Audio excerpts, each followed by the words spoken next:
बिस्मिल्लाहिर्रहमानिर्रहीम। अस्सलाम वालेकुम डियर स्टूडेंट्स, मैं डॉक्टर अहमद। अच्छा बच्चों, हम ना एक नया सब्जेक्ट शुरू करने जा रहे हैं जिसका नाम अनाटमी है। तो डॉक्टर सकलैन अकबर साहब की मसरूफियात की वजह से ये ज़िम्मेदारी अब मुझे सौंपी गई है, तो अब मैं इस सब्जेक्ट को मैं लेके चलूँगा। तो अब हम ये वाला जो सब्जेक्ट है इसके चैप्टर 1 से हम स्टार्ट करते हैं और चैप्टर 1 में लेक्चर नंबर 1 की बात करते हैं। तो लेक्चर नंबर 1 में हमारा सब्जेक्ट जो अनाटमी है, तो इसका हम इंट्रोडक्शन पढ़ेंगे और साथ इसकी कुछ जो ब्रांचेज हम उसकी बात करेंगे। तो सबसे पहले अनाटमी को हम डिफ़ाइन करते हैं। अनाटमी क्या होती है? तो किसी भी चीज़ को डिफ़ाइन करने के लिए ना हम ये देखते हैं कि ये वाला जो लफ्ज़ है, ये लफ्ज़ हमने कहाँ से लिया है। जिस तरह ये हमारे पास एक लफ्ज़ है अनाटमी, तो बायोलॉजी में जितने भी लफ्ज़ यूज़ होते हैं ये ज़्यादा लफ्ज़ हमने लिए हुए हैं यूनानी ज़ुबान के। तो अब ये वाला जो लफ्ज़ अनाटमी है ये भी यूनानी ज़ुबान के दो लफ्ज़ों से मिलकर बना हुआ है। तो ये इसकी एटमोलॉजी कहते हैं कि कोई भी लफ्ज़ है उसके पीछे उसका ओरिजिन क्या होता है। तो अब देखें ये वाला जो लफ्ज़ अनाटमी है, तो ये भी दो ग्रीक वर्ड्स हमने लिया। तो पहला ग्रीक वर्ड एना है, एना कहते हैं एप्टू, और दूसरा वर्ड है टॉम, टॉम कहते हैं कटिंग को। कि अनाटमी में आपको क्या करनी पड़ेगी? कटिंग करनी पड़ेगी। ठीक है, जिस तरह हम देखें आपने इंसान का एक जो स्ट्रक्चर उसको स्टडी करना है, तो पहले आपने इंसान को काटना है, तो फिर आपने उसके अंदर देखना है कि उसके अंदर आपको क्या क्या चीज़ें नज़र आ रही हैं। तो आप देखें ये इसकी डेफिनेशन है, the branch of biology which deals with the study of structure of animal and plant. कि ये बायो की वो ब्रांच है जिसमें हमने किसको स्टडी करना है? हमने स्ट्रक्चर को स्टडी करना है। अब देखें स्ट्रक्चर क्या होता है। स्ट्रक्चर में वो तमाम चीज़ें आ जाती हैं जिनसे हमारी पूरी बॉडी बनी हुई है।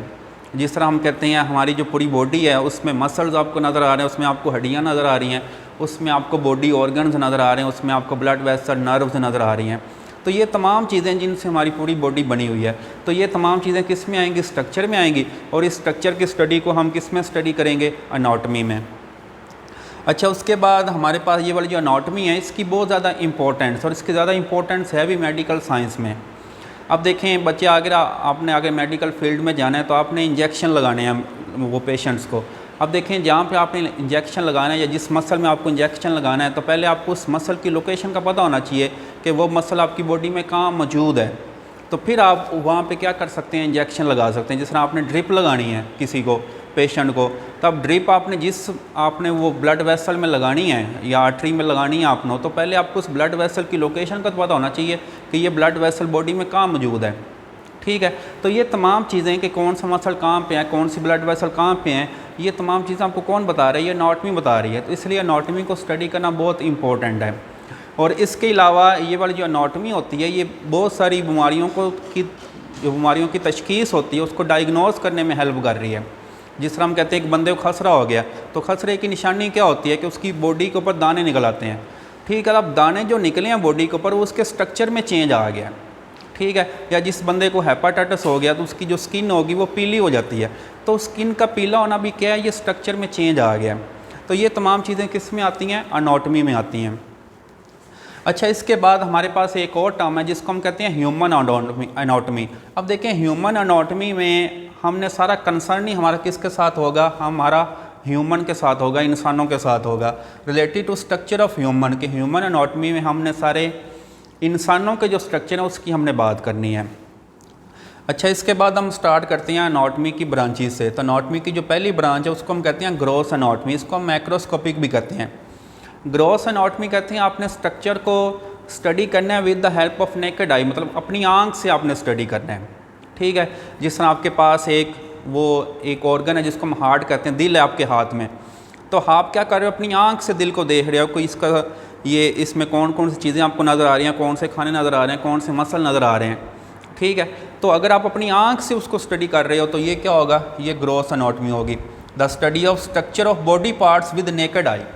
ठीक है, कि नेकेड आई के साथ आपने क्या करना है? बॉडी पार्ट्स के जो स्ट्रक्चर है उसको स्टडी करना है। जिस तरह आपके सामने एक हड्डी है, तो हड्डी आपको नज़र आ रही है बाहर से कि ये हड्डी कैसी है। ठीक है, इसमें कौन कौन सी चीज़ें आपको नज़र आ रही हैं, तो ये सारा ग्रॉस अनाटमी में आता है।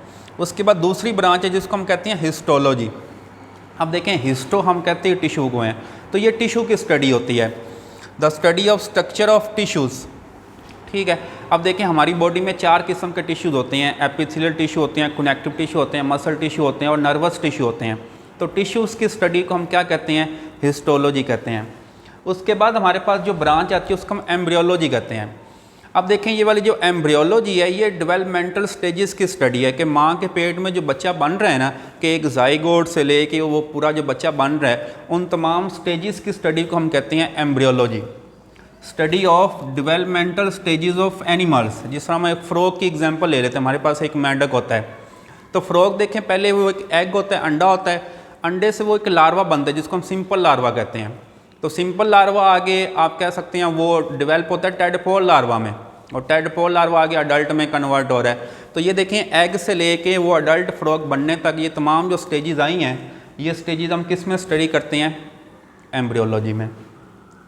अच्छा, उसके बाद हमारे पास ब्रांच आ जाती है रीजनल अनाटॉमी। रीजनल अनाटॉमी ये बॉडी का एक स्पेसिफिक पार्ट है जिसको आपने स्टडी करना है। जिस तरह आप देखें आपके हाथ में कोई मसल है, ठीक है, तो हम सिर्फ अगर हाथ को स्टडी कर रहे हैं तो ये सिर्फ इसकी क्या होगी? ये रीजनल अनाटॉमी होगी। और ये भी हम करते हैं किसी भी बीमारी को डायग्नोज करने के लिए।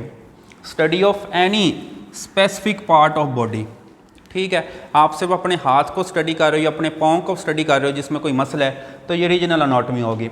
उसके बाद आती है सिस्टेमिक अनाटॉमी। सिस्टेमिक अनाटॉमी में आपकी बॉडी का कोई सिस्टम आ जाएगा। जिस तरह देखें study of any system of body, ठीक है, जिस तरह देखें हमारी बॉडी में बहुत सारे सिस्टम होते हैं, नर्वस सिस्टम होता है, ठीक हो गया, डाइजेस्टिव सिस्टम होता है, रिप्रोडक्टिव सिस्टम होता है। तो अगर आप कोई भी सिस्टम स्टडी कर रहे हो तो वो क्या होगी? वो सिस्टेमिक अनाटॉमी होगी। उसके बाद आ जाती है साइटोलॉजी। तो साइटोलॉजी है ही स्पेशल सेल के लिए, तो ये सेल की स्टडी होती है, स्टडी ऑफ सेल, ठीक है, कि एनिमल और प्लांट सेल कैसा है और फिर सेल के अंदर कौन सी चीज़ें हैं जिसको हम सेल कंपोनेंट्स कहते हैं या सेल ऑर्गेनेलिस कहते हैं। तो ये तमाम स्टडी किस में आ जाती है? साइटोलॉजी में। उसके बाद employed anatomy, study of diagnosis of disease. तो एप्लॉयड एनाटॉमी में हम क्या करते हैं?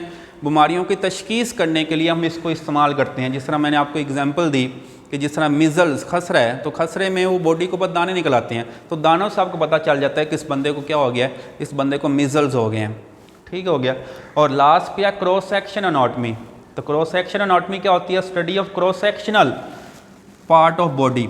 कि आप देखें आपके पास एक किडनी है, आपका गुर्दा है, तो गुर्दे को आपने पहले काटना है दरमियान से, तो काट के उसके अंदर आपने देखना है कि उसके अंदर आपको क्या क्या चीज़ें नज़र आ रही हैं। तो ये हमारा पहला लेक्चर था जिसमें आपने वो जो एनाटॉमी है उसको हमने स्टडी किया कि एनाटॉमी क्या होती है, फिर हम इसकी जो ब्रांचेस डिफरेंट उसको हमने स्टडी किया।